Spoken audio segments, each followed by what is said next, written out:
Health Literacy Training. My name is Jasmine Keisha Solomon. I'm Director for Performance Improvement for Brownville Memorial Hospital. Today we're going to be talking about health literacy.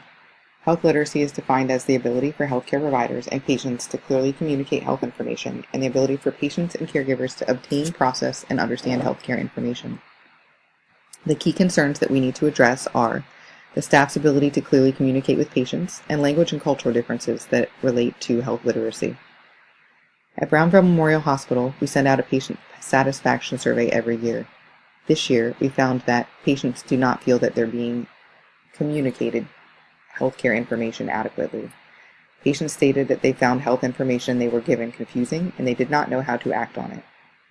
Language and cultural differences are pertinent because 35% of the population of Brownville residents are foreign-born and speak a language other than English at home, resulting in great challenges in communication and health information. Why is it important to communicate clearly with patients, you ask? Patients must understand health information quickly because they have very little time face-to-face with providers. Providers spend an average of 10 to 15 minutes with patients each year. Providers must have clear communication with patients in order to properly disseminate health information, avoid medical errors, explain proper care and treatment, and explain medications and procedures and proper follow-up. Poor health literacy can lead to medical errors, increased care costs to organizations and the economy as a whole.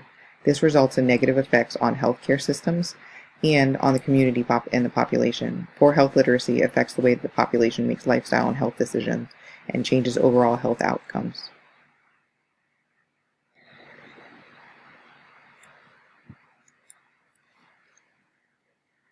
It is important to communicate properly with patients, to perceive patients' ability to understand information, to perceive the patient's medical history and ensure that the patient's medical history is documented correctly, and to ensure that patients and caregivers can adequately understand the healthcare information. Lack of understanding between healthcare providers and patients can give providers a poor understanding of the patient's lifestyle choices and give patients improper information, which will result in them having poor nutrition for themselves, change the way they provide self-care, improper safety measures such as seatbelt use and car seat use for minors, or improper daily care for themselves or the elders that they care for. This will all negatively impact the health of patients and those that they care for. Poor communication for language and cultural barriers can result in high-risk behaviors, poor health outcomes, medical errors, increased illness and disability, lost wages, compromised public health, difficulty obtaining informed consent, and complications in end-of-life wishes and planning. Language and cultural differences. Non-native speakers of English are among the highest population and the most likely to experience low health literacy. Those who do not speak English as a first language have more challenges than others in acquiring health literacy. This is why it is very important for us to make sure that we have the right resources so that we can properly communicate with these patients. Communication principles and recommended practices. Using plain language, graphics, ThinkBack, and language access services. Let's start with plain language. When using plain language, give instructions to patients or caregivers using words that are simple to understand without using any medical jargon. For example, this would mean saying that a patient has a stuffy nose rather than nasal congestion, using terms that the patient can understand. When you communicate, speak slowly, clearly, and concisely. This should make it easy to understand and create a shame-free learning environment to let the patient know that she can comfortably ask questions and be comfortable sharing information with the provider. Next, we use graphics, videos, photos, handouts, and pamphlets. These are all tools that we can use to explain procedures to patients so that they can properly understand the procedure before they consent for the procedure. This also works for when you're giving home care and follow-up care instructions for patients. Tools such as Wong-Baker's Faces can be used to help patients express pain levels and communicate back to providers so that they know what the patient is trying to say. Next, we discuss ThinkBack. ThinkBack is a form of communication. This is a technique that should be used to effectively communicate with patients. This is very helpful. When you communicate using ThinkBack, this will help with limited understanding, disability, and limited English proficiency patients. TeachBack is a form of closed-loop communication. It is a way to confirm that the patients and caregivers understand health information that is discussed. ThinkBack requires providers to check understanding by using second method reteach, or having the patient or caregiver repeat back the information so that it is confirmed and understood. An example of this is, "Can you please explain what we discussed so that I can make sure everything is clear?" Or saying something like, "Will you tell me how you're going to explain the changes in your medication to your wife when you get home?" This will make sure that everything is understood, and it will also help minimize any errors. If the patient restates what they have been told, then errors can be caught prior to leaving the office or any medication use or treatment at home. Also, they are more likely to recall the information later after stating it back to the provider. Last, we will use language access services. This means oral or written, providing this to our patients or caregivers to communicate effectively. Language access services can be provided by a qualified interpreter or using the language line. This cannot be a family or a child or a family member. It must be someone who is trained in privacy practices and able to adequately translate for the patient or the clinician. This person does not, however, need to be medically trained.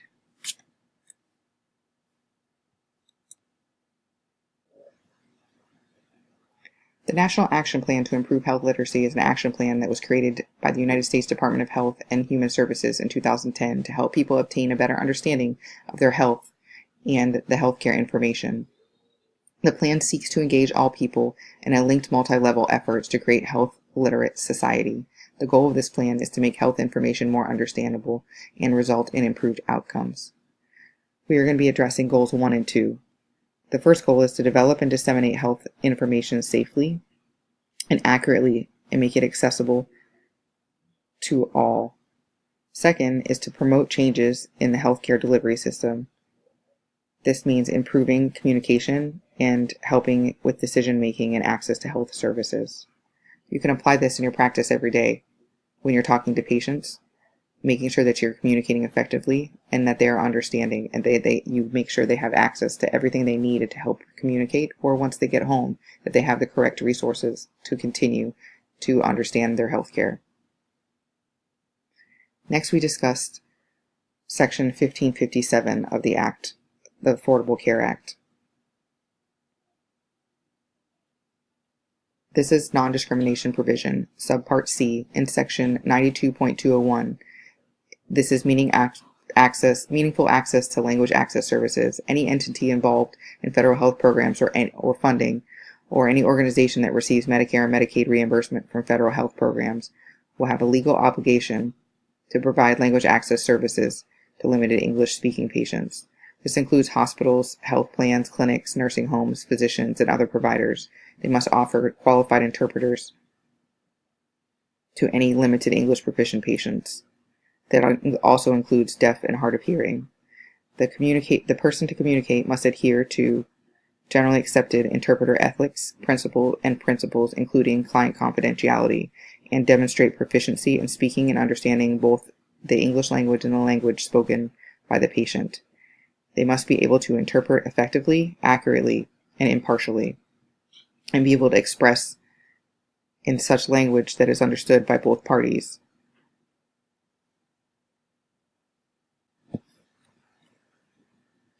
Next, we will be working together to make sure that we understand everything that we've just discussed. There will be a 20-minute breakout where everybody will get together and work on in this training exercises. All participants will be working in a scenario-based exercise in a small group to address the following topics: medical history, current complaint, prescription, and language barrier. The goal is to use the correct language and identify the correct tools, explain procedures properly, understand the patient's complaint, go over the patient's medical history, and explain medications or a procedure. This should be possible with all clinicians when we start training. The key concerns that we will be addressing are the ability to clearly communicate with patients, the ability to clearly communicate with those with language and cultural differences. We'll be working with tools. The first tool is going to be the scenario prompt. We'll also have the Wong-Baker faces, medications, translation phone, and patient history questionnaire to use as tools in the scenario. You're going to break into groups of 4 to 5 clinicians. One group member will choose a topic from the prompts: medical history, current complaint, prescription, language barrier. A patient-based scenario for the topic will be chosen and presented to the clinician from the prompts. The goal is for each clinician to pick the correct tools and respond acting appropriately, acting out the tools correctly, and addressing the patient and showing how the tool is used to communicate appropriately. Additional group members will give feedback. If a member does not do well in the area that they are presenting, they will repeat the topic. All group members will rotate through each of the 4 topics, and everybody will give feedback. Upon completion of the activity, everybody will rejoin, and once we are all back together, we will share what we learned in the activity.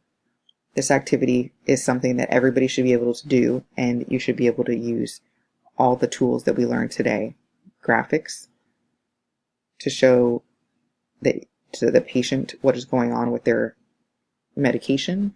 Graphics to help the patient explain their pain levels.